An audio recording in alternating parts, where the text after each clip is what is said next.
Hello student, आप सभी का हमारे यूट्यूब चैनल में स्वागत है। मैं Sunil Bhardwaj, I am the faculty of physics. Today I will discuss with you different types of variables and constant. Variable and constant पढ़ाने से पहले मैं आपको बता देता हूँ, मैंने प्रीवियस क्लासेस के अंदर आपको बताया था कि what is the dimension and dimensional formula and dimensional equation and homogeneity, equation of homogeneity. ये सारी चीज़ मैंने आपको डिटेल से कराई थी। लास्ट में मैंने आपको थोड़ा सा बताया था कि आपको कुछ डायमेंशनल फार्मूला निकालना है, तो मैंने आपको सबसे पहले बताया था ये चीज़। अगर मैं बात करता हूँ आपसे कि हमारे पास में एक लास्ट और था, अगर मैं बात करता हूँ प्रेशर, क्या था? प्रेशर ये क्या रहता है? फोर्स अपॉन में एरिया, ये रहता है ना प्रेशर। प्रेशर हमारे पास में रहता है फोर्स अपॉन में एरिया, और फोर्स का क्या रहता है? MLT-2। ये हमारे पास में किसकी वैल्यू रहती है? ये रहती है हमारे पास में फोर्स की अपॉन में, और हमारे पास में क्या रह जाएगा? एरिया का क्या हो गया? L²। तो ऊपर हम इसको लेके जाएंगे तो ये आएगा MLT-2 और L-2 का स्क्वायर। तो ये हमारे पास में आ जाएगा ML-1T-2। This is the dimensional formula of force. तो ये सारी चीज़ आपके केस में हो जाएंगे। तो अगर मैं बात करता हूँ पावर की, मैं बात करता हूँ कोई भी चीज़ और मान लेते हैं पावर। ये आपके बेसिक कंसेप्ट है। पावर क्या होती है? वर्क अपॉन में टाइम। क्या होती है? वर्क अपॉन में टाइम। और वर्क का हमें पता ही है, वर्क का क्या रहता है? वही रहता है ML²T-2। जो काइनेटिक एनर्जी का रहता है वही वर्क का रहता है, जो पोटेंशियल एनर्जी का रहता है वो वर्क का रहता है। क्योंकि वर्क की ऐसा यूनिट क्या है? जूल है, और काइनेटिक एनर्जी की भी क्या चीज़ है? जूल है। तो ये सारी चीज़ इस तरीके से जूल हम इसकी ऐसा यूनिट है। अपॉन में टाइम, टाइम को क्या कहते थे? टी कह देते हैं। तो ये आ जाएगा हमारे पास में ML²T-3। This is the dimensional formula of power. Dimensional formula of power का क्या चीज़ है हमारे पास में? तो ये सारी चीज़ आपने इस तरीके से देख लिया। अगर यहाँ तक किसी को कोई डाउट हो तो आप मुझे पूछ सकते हैं। और भी कंसेप्ट देखिए आपको, जैसे ये पावर हो गया, उसके बाद में मैं बताता हूँ इलेक्ट्रिक करंट क्या चीज़ है। इलेक्ट्रिक चार्ज की मैं बात करता हूँ। इलेक्ट्रिक चार्ज का डायमेंशनल फार्मूला निकालना है। तो सबसे पहले चार्ज हमारा, तो चार्ज को निकालने से पहले करंट को समझिए। करंट क्या रहता है? करंट रहता है हमारे पास में चार्ज ओवर में टाइम। इलेक्ट्रिक चार्ज ओवर में टाइम, ये आपने 10th क्लास के अंदर पढ़ी होगी, चार्ज ओवर में टाइम। तो इलेक्ट्रिक चार्ज को जब आप निकालोगे क्या रहेगा? Electric charge.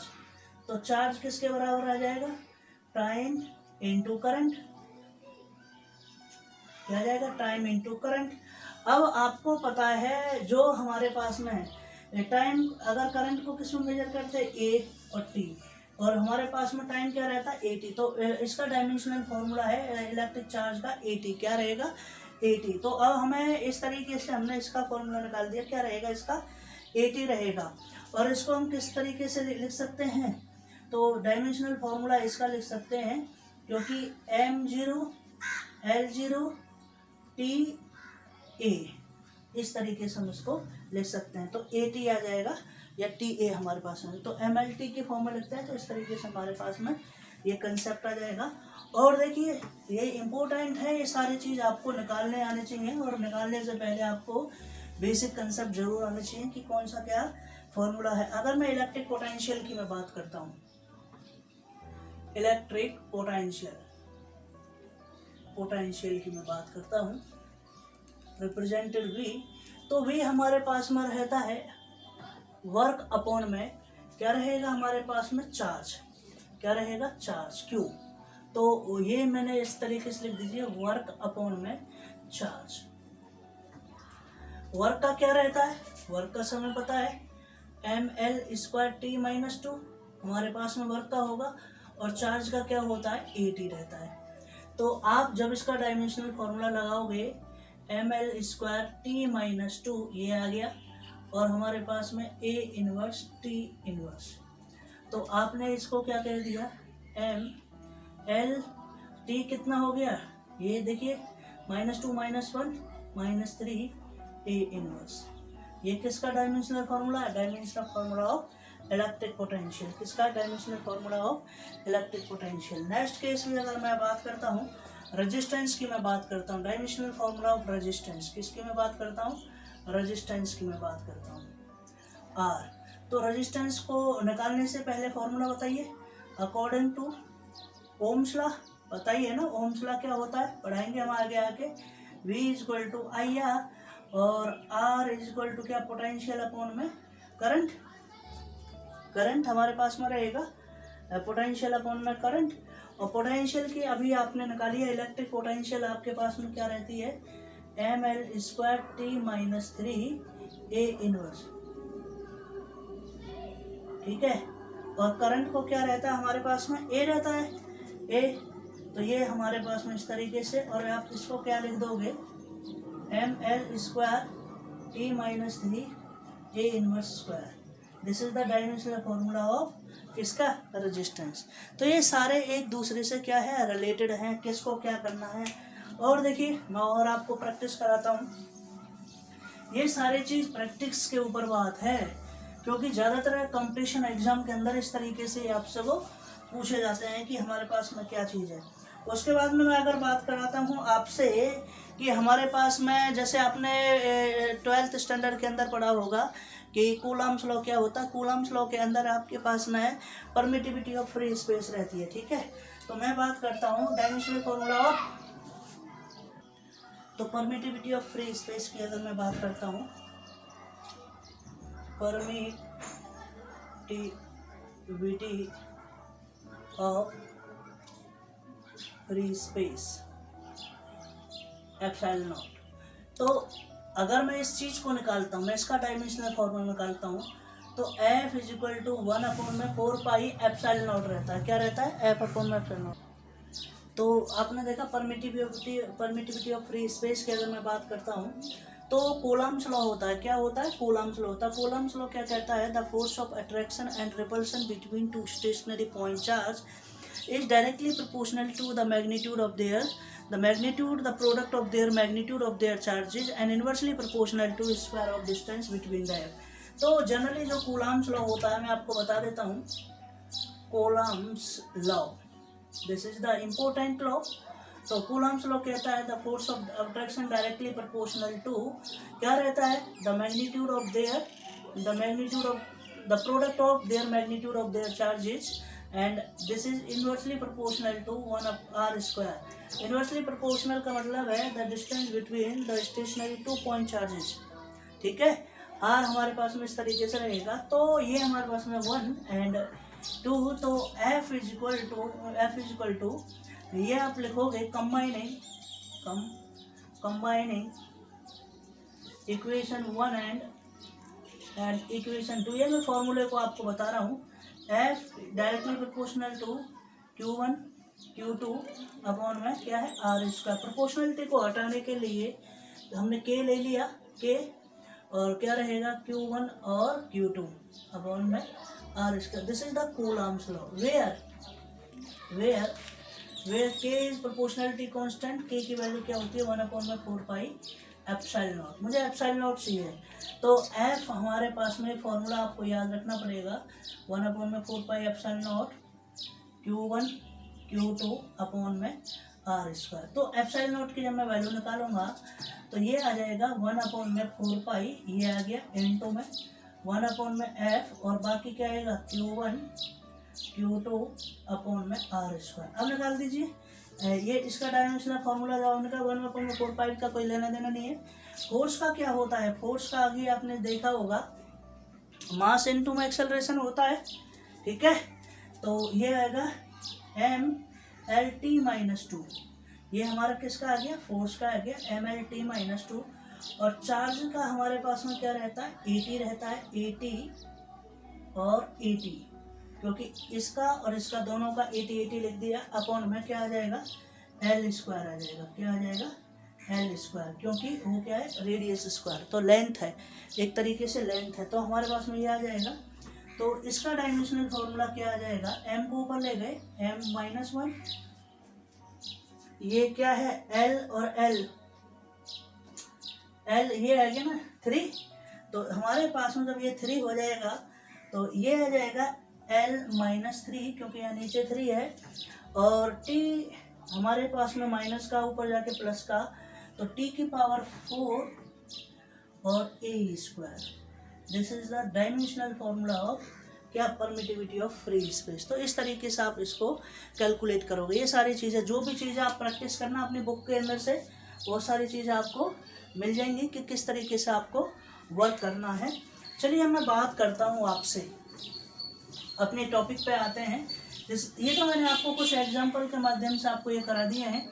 मैं बात करता हूँ different types of variable and constant. तो हमारे पास में कई तरीके के हमारे पास में वेरिएबल रहते हैं और कई तरीके के हमारे पास में कांस्टेंट रहते हैं। उनको हमको आज समझना है, क्योंकि पूरी फिजिक्स के अंदर इस टॉपिक का बड़ा ही इम्पोर्टेंट रोल प्ले है, क्योंकि इनके बीच में हम कहीं कहीं कह देते हैं दिस इज द डायमेंशनलेस, ये डायमेंशनलेस कांस्टेंट है, और इसके हमारे पास में ये वेरिएबल कांस्टेंट है, ठीक है, ये हमारे पास में वेरिएबल लेस कांस्टेंट है। ये सारी चीज़ हमें यहाँ पे पढ़नी है। तो इसमें जब मैं बात करता हूँ आपसे, सबसे पहले कि हमारे पास में कौन सी चीज़ है और कौन सी चीज़ नहीं है, तो ये सारी चीज़ आपने इस तरीके से हमने पढ़ ली है कि हमने डायमेंशनल फार्मूला पढ़ा, और अब मैं तो आपको पढ़ाने वाला हूँ different types of variable and constant. तो इसके केस में मैं सबसे पहले जो आपको पढ़ा रहा हूँ वो पढ़ा रहा हूँ डायमेंशनल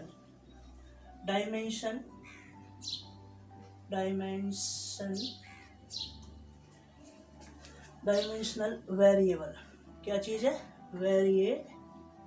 वेरिएबल्स, ठीक है, variables, dimensional variables.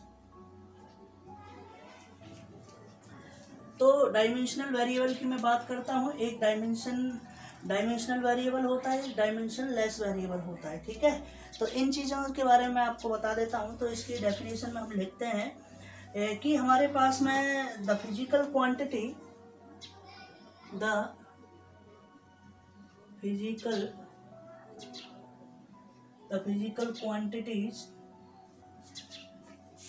quantity which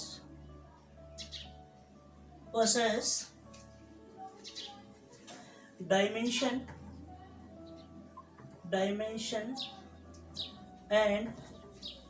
and variable and have variables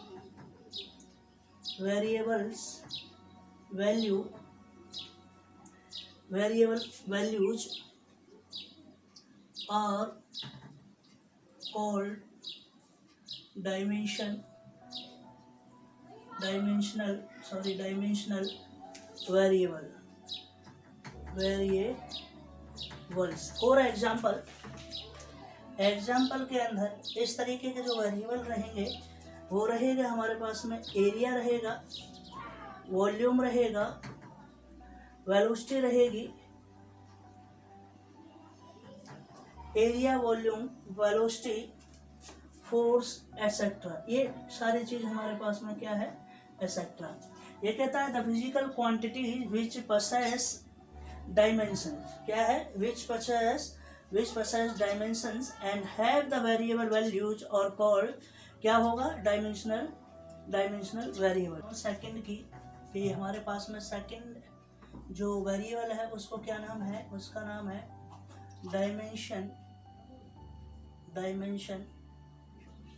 dimensionless variables,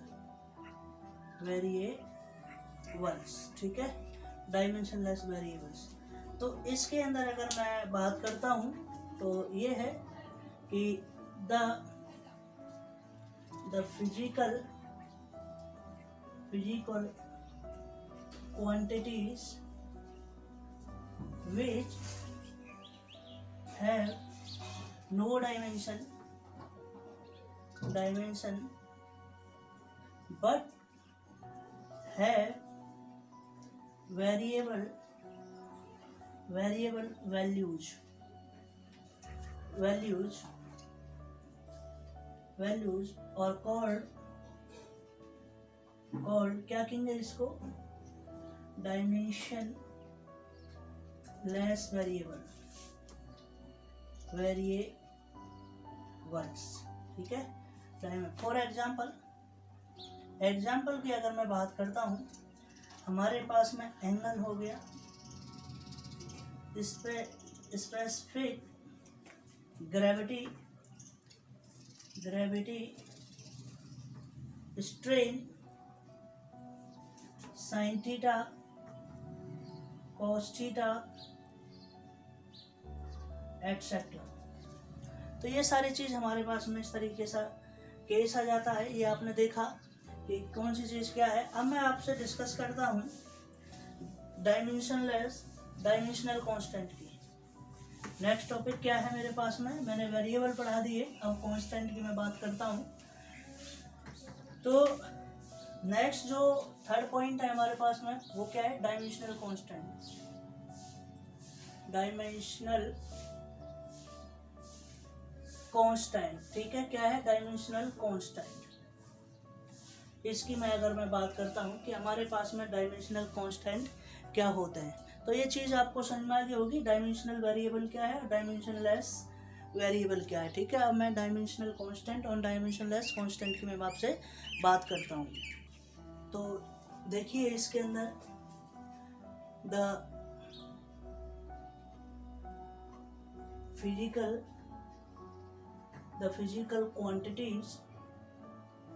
quantities which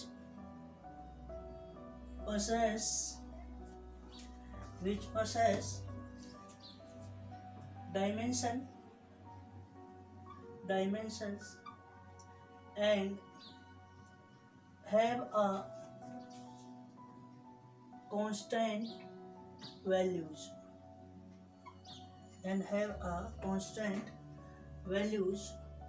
are called dimensional constant. क्या कहेंगे, डायमेंशनल कांस्टेंट। फॉर एग्जांपल बहुत सारे कांस्टेंट आपने पढ़े हैं। पहले नंबर पे पढ़ा है प्लैंक्स कांस्टेंट पढ़ा है आपने, gravitational constant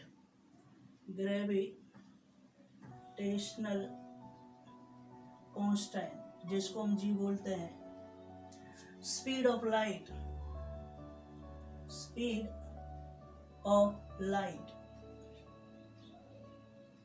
light.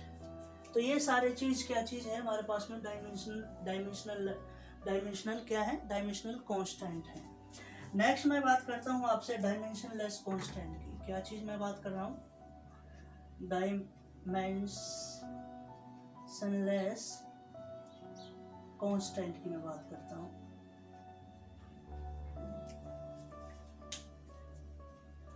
The physical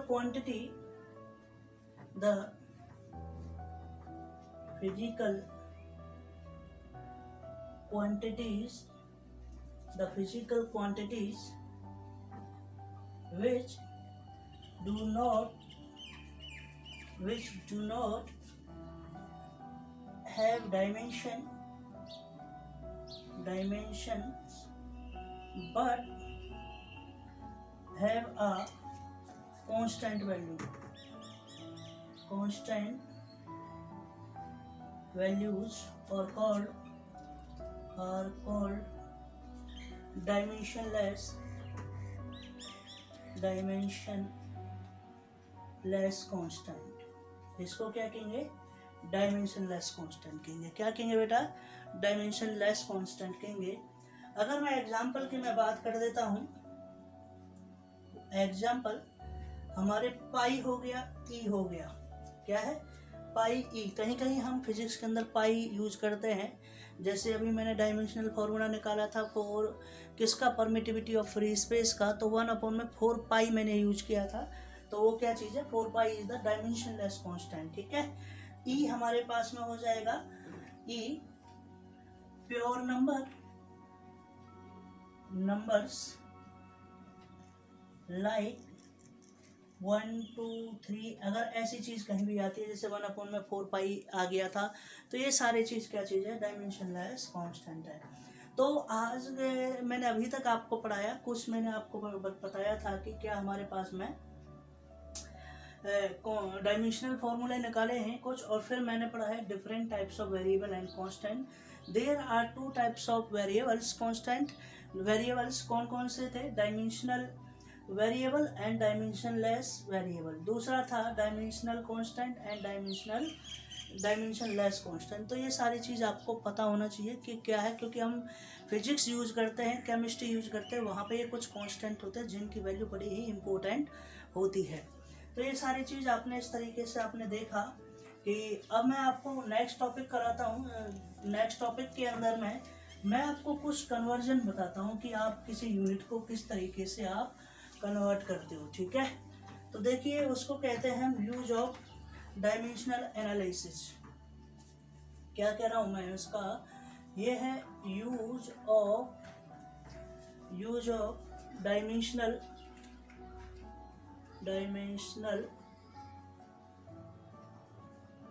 analysis. Use of dimensional analysis. तो अगर मैं इसका यूज मैं करता हूँ, यूज ऑफ डायमेंशनल एनालिसिस हमारे पास में किस तरीके से होगा, ये देखिए। यहाँ से अगर आप देखना चाहते हो तो लिखिए कि हमारे पास में जो the dimensional analysis can be used as follows। तो ये सारी चीज आपको देखनी है कि किस तरीके से हम इसको यूज करते हैं। तो इसका देखिए, अगर मैं पार्ट 1 लिखता हूँ, पार्ट 1 की अगर मैं बात करता हूँ, तो पहला कन्वर्जन है।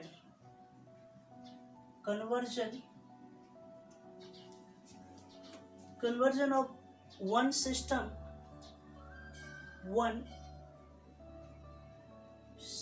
of units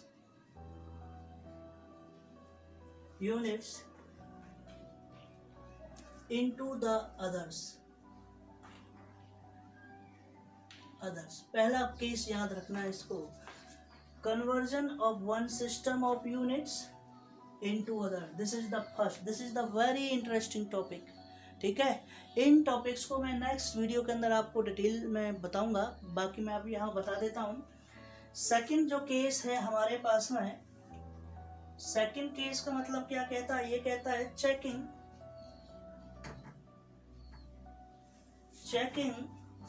the correctness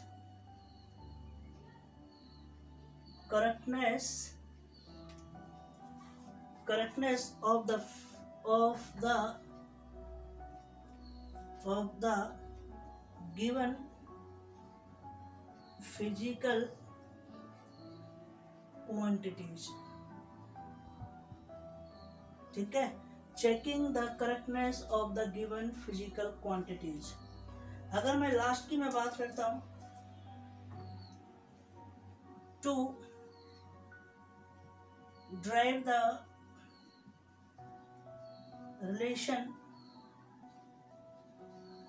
relationship between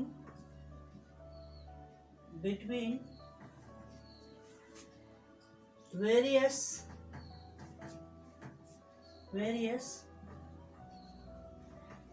physical quantities।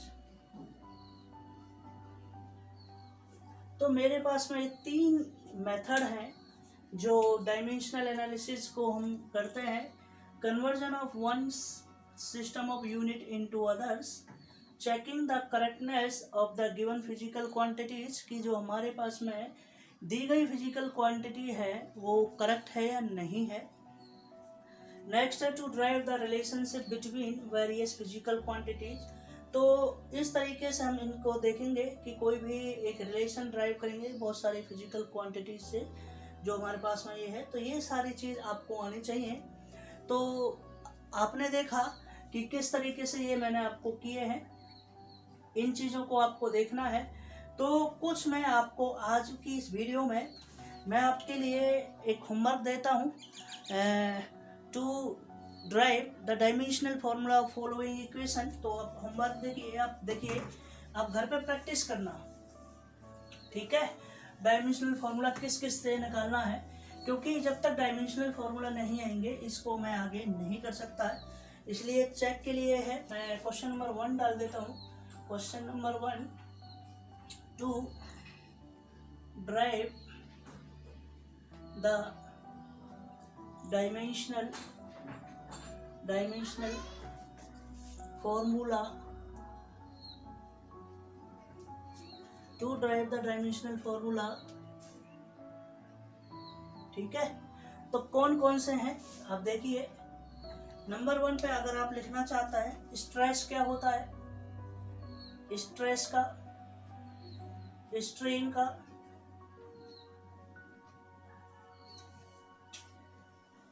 Surface tension,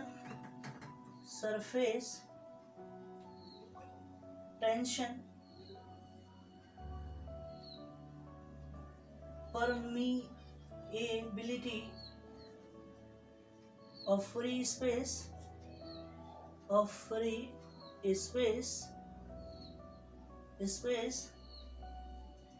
fifth है आपके पास में एंगुलर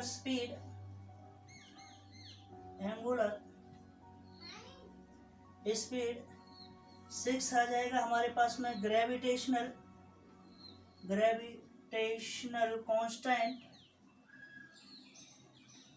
मैंने नाम भी लिखवाया है इसका, ग्रेविटेशनल कांस्टेंट। 6 है हमारे पास में इलेक्ट्रिक पोटेंशियल,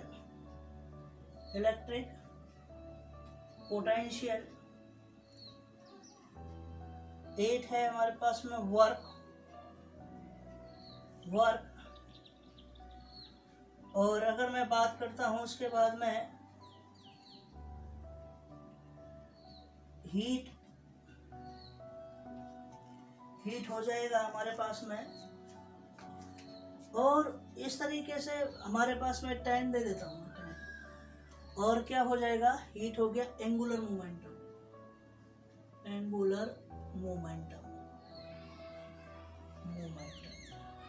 तो ये मैंने आपको एक तरीके से होमवर्क दे दिया है कि आपके पास में जो 10 है इनके आपको to derive the dimensional formula,